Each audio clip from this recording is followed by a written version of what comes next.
नमस्कार, मैं कमलेश कबीर आपका एक बार फिर स्वागत करता हूं इस नए एपिसोड में।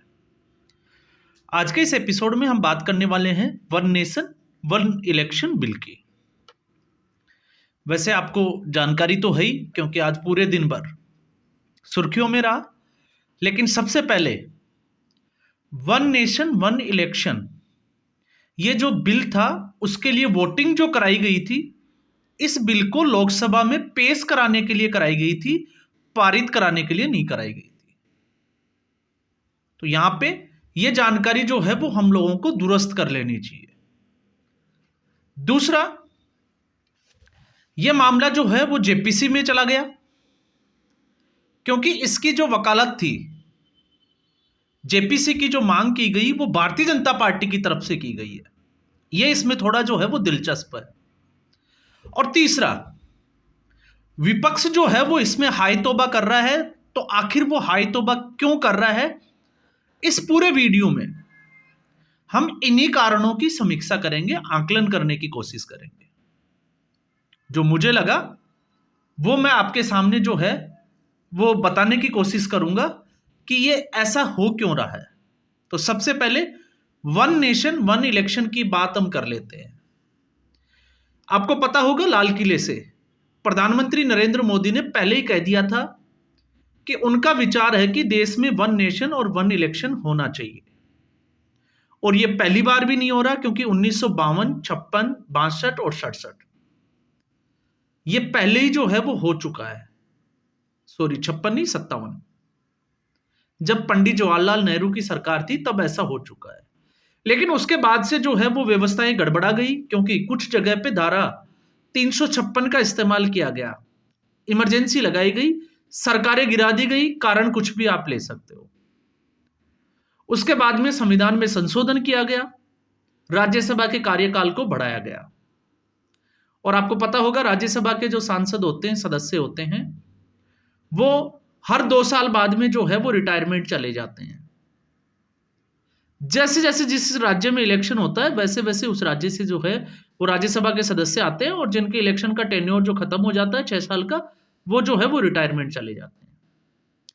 तो अब ऐसी स्थिति में जो है वो वन नेशन वन इलेक्शन के लिए पूर्व राष्ट्रपति रामनाथ कोविंद के अंडर में कोविंद समिति जो है वो बनाई गई थी।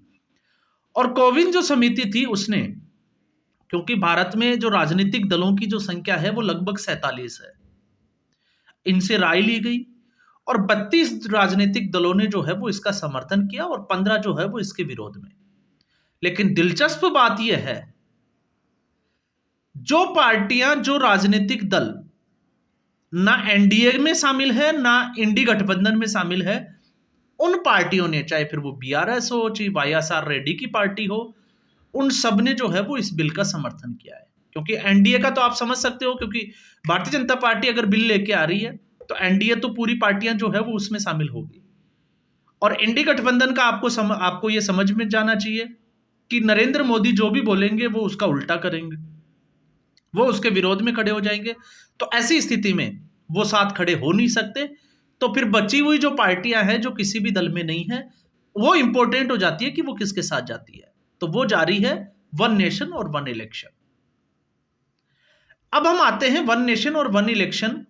तो इसमें जो विधेयक जो लाया गया है, इसमें जो है वो क्या क्या चीजें हैं, तो पहले हम थोड़ा सा उसको समझते हैं। तो इस विधेयक में जो है वो चर्चा, या हम कहें कि जो रखे गए हैं नियम, पहला है अनुच्छेद 82। अनुच्छेद जो संविधान का आर्टिकल 82 है, उसमें एक क्लाउज जोड़ा जाएगा, ए और जोड़ा जाएगा। और वो इसलिए जोड़ा जाएगा कि लोकसभा और राज्यसभा के जो विधानसभा के जो चुनाव है वो एक साथ कराए जाए। इसके अलावा अनुच्छेद 83, जिसमें संसद के दोनों सदनों का कार्यकाल में संशोधन किया जाएगा, क्योंकि लोकसभा का जो कार्यकाल है वो 5 साल का है, और आपको यह समझना चाहिए कि राज्यसभा का सांसदों का जो कार्यकाल है वो 6 साल के लिए होता है। तो उसको कम करके जो है वो बराबर किया जाएगा, 5 साल के लिए ही किया जाएगा। अब वो आप समझ गए होंगे, क्योंकि एक साथ इलेक्शन होंगे तो राज्य की विधानसभाओं से जो राज्यसभा के सांसद चुन के आएंगे, तो फिर नई विधानसभा का जब गठन होगा तो उन सांसदों को रिटायरमेंट भेजना पड़ेगा। तो यह संशोधन जो है वो अनुच्छेद 83 उसके अंडर में लाया जाएगा। उसके बाद में है अनुच्छेद 172 जिसमें राज्य विधानसभाओं का कार्यकाल निर्धारित किया जाएगा। वो ऑलरेडी जो है वो 5 साल का है, लेकिन इसमें जब हम बात करते हैं कि जेपीसी में, तो इसमें जो है वो सहमति इसलिए है क्योंकि अनुमान ये है रामनाथ कोविंद की जो समिति की जो रिपोर्ट है उसके हिसाब से कि 2029 और 2034 में ये चुनाव कराए जा सकते हैं। तो 2029 का तो जो है वो मेरा आंकलन ये कहता है कि थोड़ा मुश्किल है, लेकिन 2034 में जो है ये पॉसिबल है। लेकिन ऐसी स्थिति में कुछ विधानसभाओं का जो कार्यकाल होगा वो 2 या 3 साल का रहेगा, तो फिर उनको किस तरीके से, तो इसके लिए जो है वो उनको सहमति, या हम कह सकते हैं कि उनको जो है वो विश्वास में लाया जाएगा और उसके बाद में ही ये स्टेप ली जाएगी, और इसीलिए जेपीसी का गठन किया गया है। जैसे अभी देखिए 2024 की अगर हम बात करें तो 2024 में, अब 2027 में जैसे, या 2025 में दिल्ली और दूसरी विधानसभा जो है वो बिहार की विधानसभा का चुनाव है, उससे अगले साल जो है वो उत्तर प्रदेश का, तो फिर इनका जो है वो कार्यकाल पूरा नहीं होगा, तो इनका कार्यकाल जो है वो पूरा हो जाएगा। अब यहाँ पे मन में जो है वो एक क्वेश्चन जरूर आ जाता है, और वो क्वेश्चन ये उठता है कि मान लीजिए लोकसभा और राज्यों की विधानसभा का चुनाव एक साथ हो जाता है, तो विधानसभा का चुनाव और उसमें अगर सरकार गिर जाती है, हंग असेंबली हो जाता है या गठबंधन की सरकार होती है, कारण कुछ भी हो सकते हैं, तो ऐसी स्थिति में फिर किस तरीके से उस राज्य के विधानसभा चुनाव पर असर पड़ेगा, क्योंकि फिर तो वो एक साथ रहे ही नहीं ना। जैसे मान लीजिए उत्तर प्रदेश या किसी भी राज्य की हम बात कर लें, अगर उसमें 2 साल या 3 साल के बाद में सरकार गिर जाती है किसी भी कारण से, तो फिर उसके बाद में 2 साल के लिए, और अगर नई सरकार चुनी जाती है तो फिर वो सरकार 5 साल का कार्यकाल पूरा करेगी या नहीं करेगी, ये जो है वो बड़ा सवाल है जिसको लेकर कंफ्यूजन है। तो उसका जवाब ये है, ऐसी स्थिति में सिर्फ और सिर्फ उस राज्य की विधानसभा का गठन बचे हुए कार्यकाल के लिए ही किया जाएगा। जैसे अगर ये चुनाव 2029 में होता है और किसी स्टेट में 2031 में अगर विधानसभा के चुनाव जो है वो दोबारा से हो जाते हैं सरकार गिरने की स्थिति में, तो फिर वहां की जो विधानसभा, नई विधानसभा का जो गठन होगा वो बचे हुए कार्यकाल मतलब 2034 तक ही होगा, वो लगभग 2 या 3 साल के लिए ही होगा। फिर उसके बाद में जो है वो नई विधानसभा का गठन किया जाएगा। तो उसका जवाब जो है वो आपको यहां मिलेगा। इसके बाद में हम बात करते हैं अनुच्छेद 327 की, जिसमें जितने भी जो है वो विधानसभा, राज्य की विधानसभाओं से जुड़े हुए जो चुनावों से रिलेटेड जो कानून है, उसकी जो पावर्स है वो संसद के पास होगी। ये जो है वो इसमें जो है वो प्रावधान किया गया है। तो ये है आपका वन नेशन वन इलेक्शन का बिल। अब हम आते हैं दूसरे सवालों पे, और दूसरे सवाल है कि आखिर वन नेशन और वन इलेक्शन क्यों जरूरी है। तो वन नेशन और वन इलेक्शन इसलिए जरूरी है, सबसे बड़ी बात जो निकल के आती है, तो इसमें मैं आपको बताता हूं, एक रिपोर्ट्स के मुताबिक मध्य प्रदेश के जो विधानसभा चुनाव हुए और लोकसभा के जो चुनाव हुए उसके बाद में, क्योंकि विधानसभा के जो चुनाव हुए वो आपको पता होगा 2023 के अंत में हुए थे, राजस्थान, छत्तीसगढ़ और मध्य प्रदेश के, और लोकसभा के चुनाव होते हैं 5 महीने 6 महीने के बाद में, अप्रैल मई में। तो ऐसी स्थिति में विधानसभा चुनावों का खर्चा और लोकसभा के जो चुनाव थे उनका जो खर्चा है वो एक ही जैसा था, मतलब उतना ही खर्चा हुआ जितना विधानसभाओं में।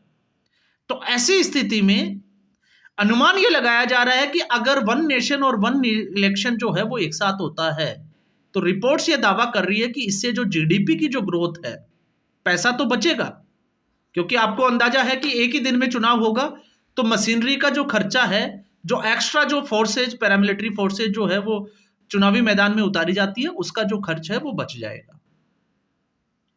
अब इसमें जो है तेजस्वी यादव ने आज जो है वो प्रेस कॉन्फ्रेंस की है, और तेजस्वी यादव पता है आपको, थोड़ा सा मोटी बुद्धि का जो है वो हम कह सकते हैं। उन्होंने कहा कि जब चुनाव आयोग, क्योंकि इसमें चुनाव आयोग बड़ा इंपॉर्टेंट रोल होता है, क्योंकि चुनाव जो है वो चुनाव आयोग ने कराने हैं, और चुनाव आयोग ने कह दिया कि वो जो है वो करवा सकते हैं।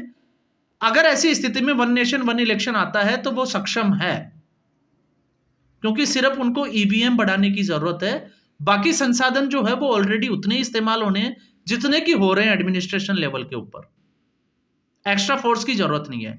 लेकिन जब मैं बात करता हूं तेजस्वी यादव की, तो उन्होंने जो स्टेटमेंट दिया कि जब लोकसभा के चुनाव जो है वो बिहार जैसे राज्य में एक चरण में नहीं हो सकते, तो फिर विधानसभा और लोकसभा के चुनाव एक साथ कैसे हो सकते हैं।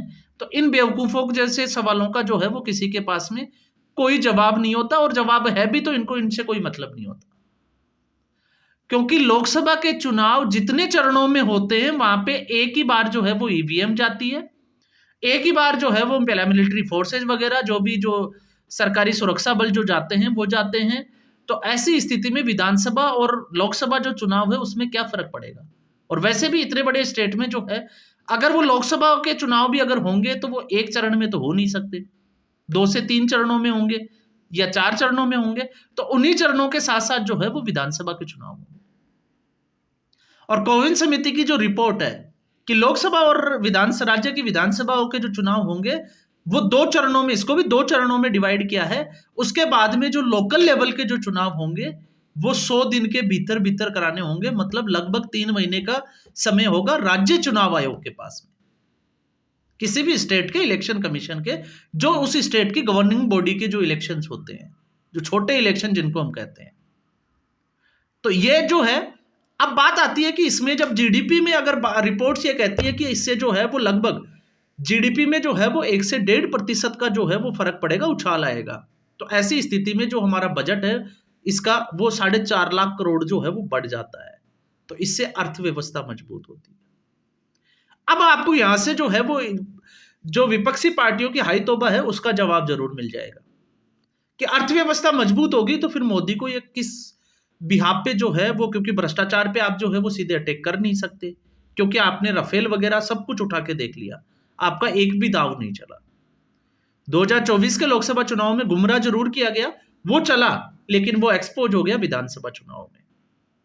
तो ऐसी स्थिति में फिर इनके पास सबसे बड़ी समस्या ये होगी कि अगर देश की अर्थव्यवस्था मजबूत होगी तो फिर ये लोग जो है वो मोदी को कैसे हटाएंगे, ये अभी से इनके दिमाग में जो है वो चल रहा है। दूसरा, महंगाई की जो दर है वो भी कम होगी, और लगभग उसका अनुमान है कि वो 1% के आसपास कम हो जाएंगी। तो ये भी जो है वो विपक्ष की बड़ी समस्याएं हैं। और उसके बाद में एक चीज जो समझ में आती है, जब हम जीडीपी की बात करते हैं, आपके दिमाग में भी आ रहा होगा कि ऐसा क्यों। तो आपने देखा होगा जब हम बात करते हैं हर स्टेट के, तो कितने लोग जो है वो माइग्रेंट्स हैं। जैसे उत्तर प्रदेश, बिहार के लोग जो है वो महाराष्ट्र इस तरफ है, गुजरात की तरफ, राजस्थान के जो है वो और कहीं स्टेट में है। तो ऐसी स्थिति में ऐसे लोगों को सिर्फ चुनाव के लिए एक ही बार आना पड़ेगा, तो उनका खर्चा भी जो है वो बचेगा, उनका समय बचेगा। तो ये सारी चीजें जो है वो देखनी पड़ती है, लेकिन इन लोगों को लगता है कि नहीं। अब एक चीज समस्या जो है वो शायद ये लोग बताएं या नहीं बताएं, जो मुझे लग रहा है, इन लोगों का डर ये भी है कि अगर भारतीय जनता पार्टी, जिसने बड़ी मजबूती से ज्यादातर राज्यों में जो है वो अपनी या तो खुद की सरकारें हैं या गठबंधन की सरकार है, तो ऐसी स्थिति में जैसे कांग्रेस पार्टी है, Rahul Gandhi, one nation one election होता है, तो मान लीजिए 2029 में चुनाव हो गया, तो राहुल गांधी और पूरी कांग्रेस पार्टी 5 साल क्या करेगी? अब आप सोच के देखिए, क्योंकि इनकी ज्यादातर राज्यों में जो है वो सरकारें हैं नहीं, तो फिर ये हाथ धरे बैठे रहेंगे, ये बेरोजगार हो जाएंगे। तो बेरोजगारी बढ़ जाएगी, लोगों को फायदा होगा, लेकिन बेरोजगारी इन राजनीतिक दलों की बढ़ जाएगी। क्योंकि अभी तो क्या है, अब दिल्ली के चुनाव में उतर जाएंगे, मीडिया में रूबरू होंगे, लाइमलाइट में रहेंगे, फिर उसके बाद बिहार के चुनाव आ जाएंगे, फिर उत्तर प्रदेश के चुनाव में बयानबाजी चलेगी। और आप सोच के देखिए, अगर वन नेशन वन इलेक्शन 2024 में हो जाता, तो फिर 5 साल राहुल गांधी को कौन पूछता कि कहां जा रहा है और क्या कर रहा है, और वो किस तरीके से जो है वो फिर प्रधानमंत्री नरेंद्र मोदी को घेर पाते चुनावी रैलियों में। तो आपको ये भी जो है वो देखना पड़ेगा, इनके दर्द को जो है वो समझना पड़ेगा। तो ये कुछ चीजें हैं, जो चीजें जो है वो इस वन नेशन वन इलेक्शन में रखी गई है। और जहां हम बात करते हैं विरोध की, तो भारतीय जनता पार्टी ने यहां पर एक बड़ा गेम भी खेला, और बड़ा गेम ये खेला, भारतीय जनता पार्टी पिछले कुछ मैं बात करता हूं लोकसभा चुनाव के बाद की, इससे पहले की बात नहीं कर रहा। 2020 में जब कृषि सुधार कानून आए थे, तो भारतीय जनता पार्टी ने उनको जो है वो पास करा लिया था, आनन फानन में हम कह सकते हैं। कानून अच्छे थे, समझा नहीं पाए, विपक्षी पार्टियों ने इसका फायदा उठाया, गुमराह किया, और उसका खामियाजा भुगतना पड़ा। देश ने एक बहुत बड़ा आंदोलन देखा, किसान आंदोलन, और सिर्फ मोदी को झुकाना है, इस वजह से वो सुधार जो कानून थे वो इसकी बलि चढ़ गए, भेंट चढ़ गए। तो अब भारतीय जनता पार्टी ने इसमें जो है वो थोड़ा सा ट्विस्ट ये ला दिया कि अब भारतीय जनता पार्टी ये तय कर चुकी है कि उसको जो है वो विपक्षी पार्टियों को एक्सपोज करना है, और एक्सपोज करने के लिए उसको जो है वो जिसको कहें कि राजनीतिक दलों को डिबेट के लिए लाना पड़ेगा ताकि मैसेज लोगों तक पहुंचे। जैसे वक्फ बोर्ड, तो वक्फ बोर्ड को भारतीय जनता पार्टी ने सीधा पेश नहीं किया, सीएए को किया, किसान कृषि जो सुधार कानून थे उनको किया, लेकिन अब जब वक्फ बोर्ड को जेपीसी में डाल दिया तो इसमें जो है वो अब जेपीसी में सबसे ज्यादा सदस्य भारतीय जनता पार्टी के होंगे, क्योंकि Bharatiya Janata party single largest party है और अध्यक्ष जो है वो भी भारतीय जनता पार्टी का होगा। और जेपीसी जो है वो इसमें जो मीटिंग्स होगी उनमें जो है वो अलग अलग पार्टियों का वो जो है उनका माइंडसेट क्या है, वो इसके ऊपर उनके विचार क्या है वो उनको रखेंगे, और फिर ये सारी खबरें जो है वो देश के सामने जाएगी।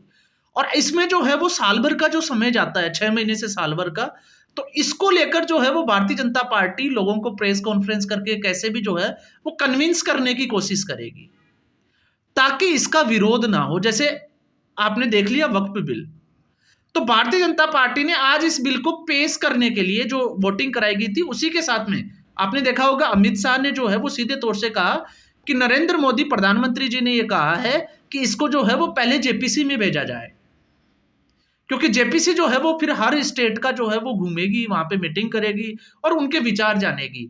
और जब इनके विचार निकल के आएंगे, जिस तरीके के तर्क अभी मैंने तेजस्वी यादव की बात की, उस तरीके के जब तर्क बाहर निकल के आएंगे तो ये एक्सपोज होते चले जाएंगे कि आखिर इनका दर्द क्या है। क्योंकि इनके पास अगर हम बात करें तो तर्क नहीं है, कुतर्क होते हैं, और ये कुतर्क जब ये सामने रखते हैं तो वो धीरे धीरे जनता के सामने जो है वो एक्सपोज होना स्टार्ट हो जाते हैं। तो विपक्ष कहता है कि जेपीसी चाहिए, उससे पहले भारतीय जनता पार्टी ने कह दिया कि कानून मंत्री अगर अर्जुन मेघवाल चाहते हैं तो इसको जो है वो जेपीसी में भेज दिया जाए। अब जेपीसी में जाएगा, लंबी चर्चाएं होगी, और लंबी चर्चाएं होते होते भारतीय जनता पार्टी ये समझाने में कामयाब हो जाएगी कि वन नेशन और वन इलेक्शन जो है वो इस देश की जरूरत क्यों है।